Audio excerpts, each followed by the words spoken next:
great achievement. On to other issues facing Floral Park, New Hyde Park, Belrose, and Stewart Manor. There is a huge concern on the part of many local residents and especially first responders, those folks that put their lives on the line first when it comes to accident scenes throughout the area, that they are being put at risk in those communities.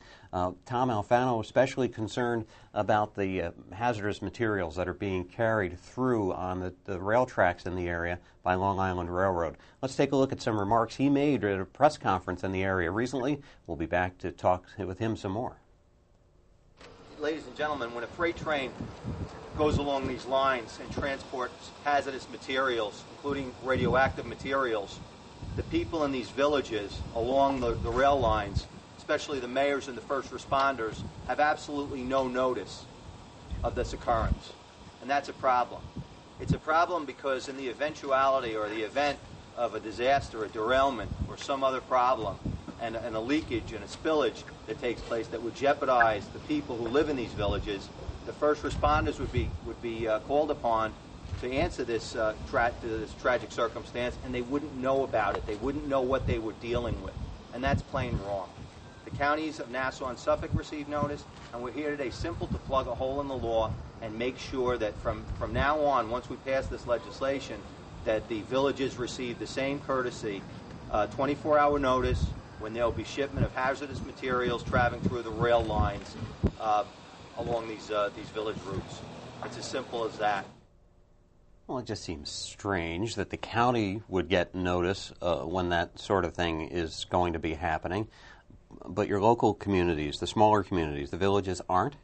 It's the way the law is right now, and we're going to change that law during this session. We're committed to that because let's face it, if there is a derailment, many villages are along the lines in Nassau and Suffolk of the Long Island Railroad. A freight train comes through carrying hazardous materials. There's an incident. Who's going to respond? It's the village police. It's the village EMTs. It's the village firefighting service. It's the mayor of these villages that will be intimately involved in this, and yet they have no notice. That's wrong. This will change. The MTA, after they saw our press conference and got our press release, they said they support the idea. They agree. It's a loophole. We have to close it. Very necessary. I think this is the sort of thing you'll be able to line up support in Albany as this session gets underway? Absolutely. We have Senator Hannan, who joined us at that press conference, who's going to be the prime Senate sponsor. It's really a no-brainer, and people understand it to be such. One other huge issue facing local communities, and one maybe that doesn't have such an easy road before it, is one having to do with sex offenders and where sex offenders are living within the communities. And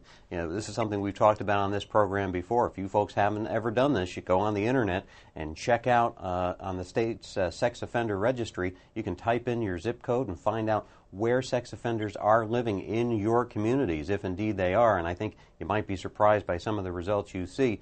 Tom Alfano has been working on this issue for the past couple of years. In fact, he introduced legislation this past year in Albany that would change some of the state's laws in the way that it deals with this very particular issue. Let's take a look at some footage from that legislation when it was introduced here at the state capitol, and we'll be back with more today's edition of Assembly Calendar. State lawmakers and community leaders are banding together to push for legislation to keep known sex offenders in New York from living near areas frequented by young children. The concept of the bill is simple and straightforward.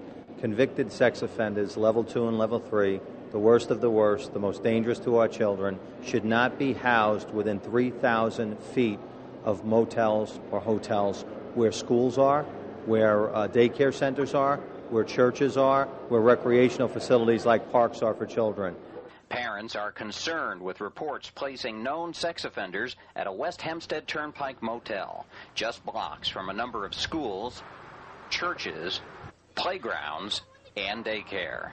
Bill sponsor Tom Alfano says some potential victims are even closer. You have sex offenders who are convicted of level 2 and level 3 offenses who, when they come out of jail, they have no place to live.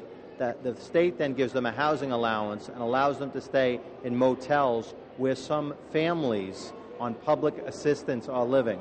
So it's not uncommon when an indigent family who's on government assistance is living potentially within a few feet of a level 2 or level 3 sex offender. That's wrong. That has to change.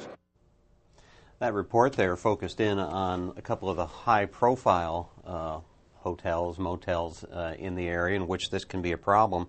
But it's not limited to just those two. There's other places, and you want to know where these folks are living so you can protect your kids. As I indicated, the worst of the worst situation imaginable is a poor family living in one of these hotels or motels, has a sex offender level 2 or 3 right next door. That's feet. That's not yards. That's not half miles. That's feet. This is another loophole that we have to plug in the interest of protecting and saving children. Unfortunately, we have a proliferation of these hotels in my district. It infuriates me.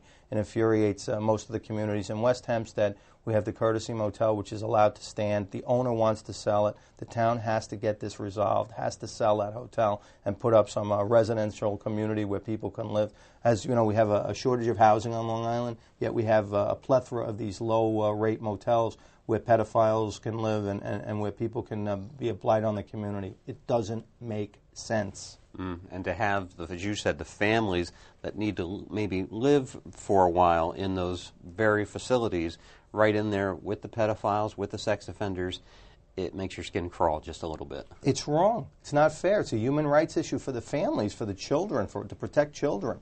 I mean, there are places, our society, we have to house some of these people. That's the way it works in America. But they shouldn't be within striking distance of their prey. Albany's made a lot of good steps over the past couple of years in doing something about this very sort of situation. You feel good that this is something you're going to be able to move forward this year? We're going to work hard and do it. I thought, quite frankly, we'd have a good shot last year, but it didn't happen, and we just have to build the groundswell of support. Unfortunately, Albany's reactionary. Something needs to happen. A high-profile incident involving a sex offender and a child in a motel setting, it will be done the next day.